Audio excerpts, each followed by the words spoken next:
संरक्षण मंत्री राजनाथ सिंह यांनी एक महत्त्वाची बैठक बोलावलेली आहे। सध्या जी युद्धजन्य परिस्थिती निर्माण झाली आहे, संघर्षाची परिस्थिती आहे, त्या पार्श्वभूमीवर ही बैठक आहे। सीडीएस जनरल अनिल चौहान त्यासाठी उपस्थित आहेत। शिवाय तिन्ही दलाच्या प्रमुखांसोबतची ही बैठक आहे। पाकिस्तान विरोधात पुढची ॲक्शन नेमकी काय असणार याबाबतची चर्चा या बैठकीत होणार आहे। भारतीय सैन्याच्या तिन्ही दलांची पत्रकार परिषद सुद्धा थोड्याच वेळात असेल।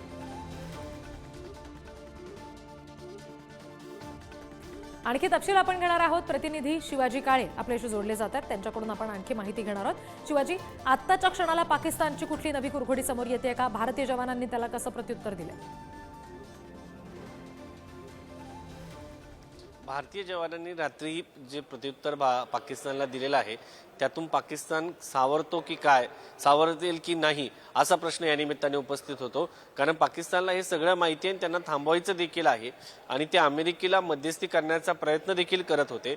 मात्र अमेरिकेने दोन्ही देशांमध्ये मध्यस्थी करण्यास नकार दिलेला आहे। सकाळी जर आपण पाहिलं तर उपराष्ट्रपती अमेरिकेचे त्यांचं विधान आलेलं आहे आणि त्यांनी सांगितलेलं आहे दोन्ही देशांनी हा प्रश्न जो आहे तो सोडवायचा आहे। त्याच्यानंतर ऋषी सुनक जे आहे ती माजी मुख्यमंत्री यूकेचे पंतप्रधान त्यांनी असं म्हटलेलं आहे की एखाद्या देशावरती जर अशा पद्धतीने हल्ला होत असेल तर त्या देशाला हक्क आहे की त्या दुसऱ्या देशावरती हल्ला करण्याचा। कारण भारताच्या सार्वभौमत्वावरती हल्ला करण्याचा प्रयत्न पाकिस्तानकडनं झाला होता आणि त्यानंतर आता पाकिस्तानमध्ये रात्री भारताने जे हल्ले केले आहे त्याच्यामध्ये कराची बंदराचं मोठ्या प्रमाणात नुकसान झालं आहे।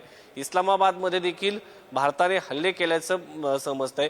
एकंदरीत पाहता ज्यांनी जे सुरू केलेलं आहे दुसऱ्याच्या घरामध्ये आग लावण्याचं, आता त्यांच्या घरापर्यंत जाऊन पोहोचलेलं आहे। म्हणजे पाकिस्तानच्या पंतप्रधानांच्या घराच्या साधारण 20 किलोमीटर अंतरापर्यंत भारताने डागलेले जे मिसाईल आहे ते जाऊन पडलेले आहे। ते एकामुळं दुसऱ्याच्या घरावरती दुसऱ्याच्यासाठी खड्डा खोदताना तो स्वतःसाठी देखील वापरला जाऊ शकतो हे पाकिस्तान कदाचित विसरला होता। आणि या सगळ्याच्या पार्श्वभूमीवरती आता पाकिस्तान जर आज समजूतदारपणाची भूमिका घेतली तर हे सगळं जे युद्धाची पार्श्वभूमी जी तयार झाली, तणावाची पार्श्वभूमी जी तयार झालेली आहे ती भविष्यामध्ये जे आहे ते थांबली जाऊ शकते।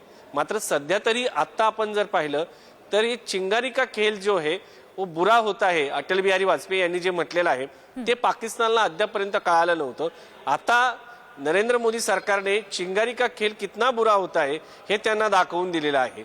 अमेरिकेच्या ताकदीवरती इतके दिवस भारताच्या विरोधात त्यांनी षडयंत्र रचलं, मात्र त्याच अमेरिकेच्या विरोधात ओसामा बिन लादेनचा वापर या पाकिस्तानने केला। अबोटाबादमध्ये त्यांना ठेवलं। अमेरिकेने पाकिस्तानला मदत करणं थांबवलेलं आहे। त्यानंतर आता ते मुस्लिम राष्ट्रांकडे जात आहेत।